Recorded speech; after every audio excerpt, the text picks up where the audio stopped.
Hello and welcome back to the Crime Bureau. Today, I am going to explain a dark revelation in the disappearance of Lynette Hooker that you have never seen or heard before. Stay active because what I am about to show you is something you simply cannot afford to miss. In a chilling new breakthrough, Lynette's daughter Karli has dropped a massive bombshell about her stepfather, Brian Hooker, revealing a terrifying event from 2 years ago. During a violent fight inside their house, Brian brutally caught Lynette, choked her out until she was breathless, and explicitly threatened to murder her and throw her body overboard into the ocean so that nobody would ever find her. Why did this exact nightmare come true? And what dark secrets are federal agents currently pulling from the waters? Before we expose these shocking details, please take a second to like this video and subscribe to the channel so you never miss a case. The idyllic dream of living on a luxury sailboat turned into a claustrophobic death trap under the cover of darkness. On April 4th, the 46-foot vessel named Soulmate was anchored in the deceptively quiet waters of Aunt Pat's Bay in the Bahamas. Brian Hooker claims that around 7:30 in the evening, he and his wife Lynette were navigating a small 8-foot dinghy through sudden violent waves when she unexpectedly bounced off the side and vanished into the Black Ocean. His defense rests on a bizarre cascade of mechanical failures. He claims that when Lynette fell, the ignition keys went down with her, instantly killing the dinghy's motor and leaving him entirely helpless. Yet seasoned Bahamian boaters and local investigators are aggressively dismantling this alibi. The waters where Lynette supposedly drowned are notoriously shallow, with locals pointing out that in many spots near the shoreline, an adult could literally stand up or easily swim the short distance to safety. Instead of screaming for immediate help or alerting nearby vessels, Brian's actions over the next 24 hours painted a deeply unsettling picture of calculation rather than panic. According to official timelines, Brian took nearly 8 agonizing hours to paddle the crippled dinghy ashore, finally arriving at Marsh Harbor at 4 in the morning to report his wife missing. After a brief 3-hour search with rescue teams, he returned to the Soulmate and simply sat on the boat in total silence for almost 24 hours. He didn't search, he didn't cry out to neighbors, and he offered absolutely no additional details to the frantic rescue crews. As the local community grows more furious, federal investigators believe his calm demeanor wasn't shocking at all. It was the quiet realization that his 2-year-old threat had finally been executed perfectly. Behind the glossy social media posts of the YouTube channel The Sailing Hookers, a disturbing reality of control and physical terror was hidden for over a decade. Lynette Hooker, a 55-year-old mother, free spirit, and avid yoga enthusiast, was deeply passionate about the ocean and spent years crafting custom canvas work to maintain the 46-foot yacht Soulmate. She fully funded the marine vessel herself, viewing it as her personal sanctuary, an ultimate retirement escape. Yet she had inadvertently stranded herself miles away from civilization with a highly volatile partner. Karli, her distraught daughter, has exposed the terrifying two-sided personality of her stepfather, Brian Hooker, describing him as a man who masked his severe aggression with an incredibly charming, outgoing exterior to deceive neighbors and transient boaters. This superficial charm completely vanished behind closed doors, where Brian weaponized his authority, imposing irrational punishments on family members and routinely escalating verbal disputes into terrifying physical altercations. The deep psychological trauma within the family became undeniable when Karli revealed that Lynette had previously fled her dreamboat during a temporary separation, seeking emergency refuge in Florida to escape his growing rage. During that frantic escape, a terrified Lynette explicitly detailed a horrific night where Brian violently pinned her down, choked her into near unconsciousness, and calmly vowed to dump her body into the depths of the Atlantic Ocean, where no forensic team could ever recover her. Despite this explicit prophecy of her own demise, the complex, manipulative cycles of domestic abuse ultimately drew Lynette back onto the vessel, sealing her fate in the isolated expanses of the Caribbean. Local mariners who interacted with the couple leading up to the April incident noted that the toxic friction between them was dramatically exacerbated whenever they consumed alcohol, turning the tight quarters of the yacht into a highly dangerous environment.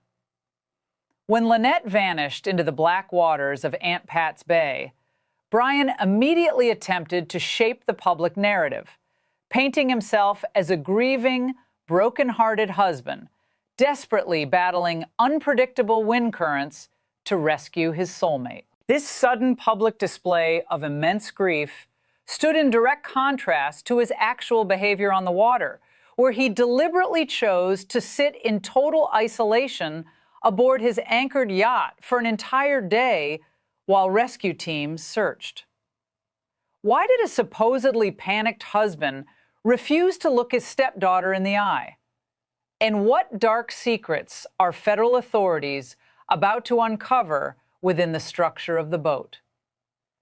As the Royal Bahamas police force stepped in, Brian Hooker's calculated narrative immediately began to fracture under intense forensic scrutiny.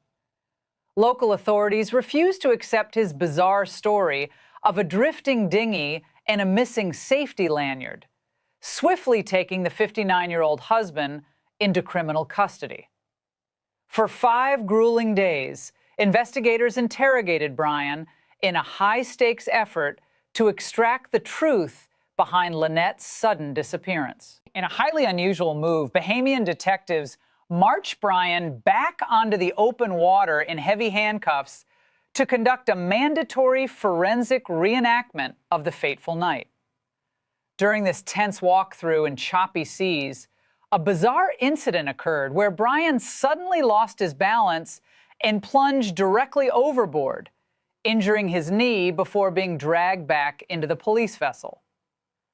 While his defense attorney adamantly maintained his innocence and demanded immediate medical attention, skeptical locals viewed the entire event as a theatrical distraction designed to disrupt the investigation.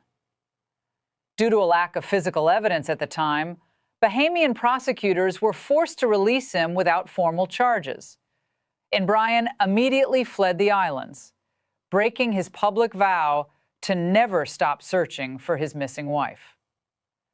The case took a dramatic, unprecedented turn when international waters became the stage for a complex multi-agency sting operation. Despite Brian retreating to Michigan, federal authorities in the United States had quietly assumed control, launching a massive surveillance operation from the skies.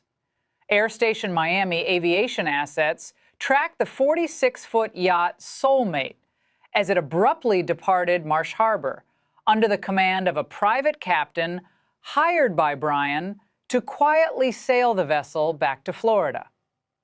Realizing the prime piece of physical evidence was escaping, the United States Coast Guard Investigative Service executed a high-intensity mid-ocean interdiction, seizing the luxury sailboat 40 nautical miles off the coast of Melbourne.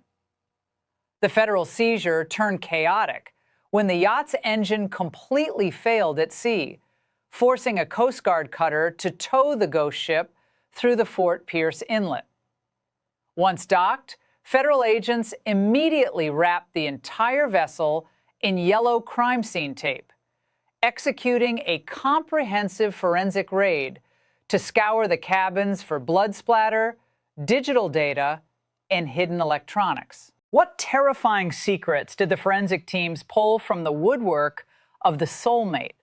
And what did a nearby mystery vessel witness on the night Lynette disappeared? Inside the secured perimeter of the Fort Pierce Coast Guard station, federal forensic teams systematically dismantled the interior of the Soulmate, transforming the luxury vessel into a silent witness for the prosecution. Special agents with the Coast Guard Investigative Service, alongside embedded digital forensic experts, spent days scraping the boat's primary cabins, bilge pumps, and outer hulls for any microscopic traces of a violent struggle. Investigators focused heavily on recovering data from the yacht's onboard GPS chart plotters, satellite communication arrays, and cellular devices to map out Brian Hooker's exact movements down to the single meter. The maritime data exposed a devastating anomaly in Brian's timeline, completely invalidating his claims of a frantic, wind-driven drift across the bay. Instead, the electronic footprint suggested a highly localized, deliberate sequence of events that occurred long before he made his casual 4 o'clock in the morning report to the local authorities. As technicians combed through the woodwork, rumors spread through the close-knit Michigan and Florida boating communities that chemical enhancements had illuminated suspicious cleanup patterns within the living quarters, suggesting someone had desperately tried to erase physical evidence before handing the keys over to a hired captain. The tension surrounding the active criminal investigation escalated dramatically when federal agencies issued an urgent international appeal to identify a second undocumented vessel. Newly unsealed maritime surveillance logs revealed that an unknown mystery sailboat had been anchored directly alongside the Soulmate in the secluded, shallow waters of Aunt Pat's Bay on the exact night Lynette vanished. Investigators believe the occupants of this phantom craft may have been direct eyewitnesses to the fatal encounter, potentially hearing the terrifying echoes of the domestic dispute or witnessing the exact moment Lynette was forced into the black water. This massive breakthrough completely destroyed Brian's carefully crafted narrative of an isolated, tragic accident in the open ocean. By treating the Soulmate as an active homicide scene, federal prosecutors are successfully building a circumstantial wall around Brian, matching his chilling historical threats with the cold, unyielding reality of maritime telemetry. Karli and her family now sit in agonizing anticipation, waiting for the Department of Justice to officially convert the Coast Guard's extensive forensic findings into a formal federal indictment for murder on the high seas. The psychological toll on Lynette's loved ones has reached a breaking point as they navigate a deeply painful limbo, unable to properly grieve without a body or a final confession.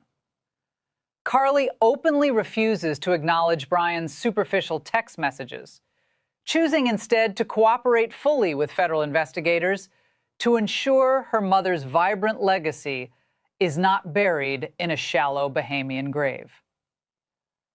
True crime advocates and seasoned maritime legal experts emphasize that prosecuting a murder case without a physical body is exceptionally difficult. But the combination of a documented history of strangulation, an intentional 24-hour delay in search efforts, and highly compromised vessel data makes Brian's eventual arrest nearly inevitable. The luxury sailboat, once a symbol of a mother's hard-earned retirement dream, now sits rotting in a government impound lot, entirely wrapped in crime scene tape, as a stark monument to a calculated betrayal. Brian Hooker remains a free man in Michigan, hidden away from the media spotlight. But the legal noose is tightening with every digital byte pulled from the yacht's hard drives. The relentless pursuit of justice by the Coast Guard Investigative Service sends a definitive message to the world that the dark expanses of the ocean will no longer protect a predator from his past.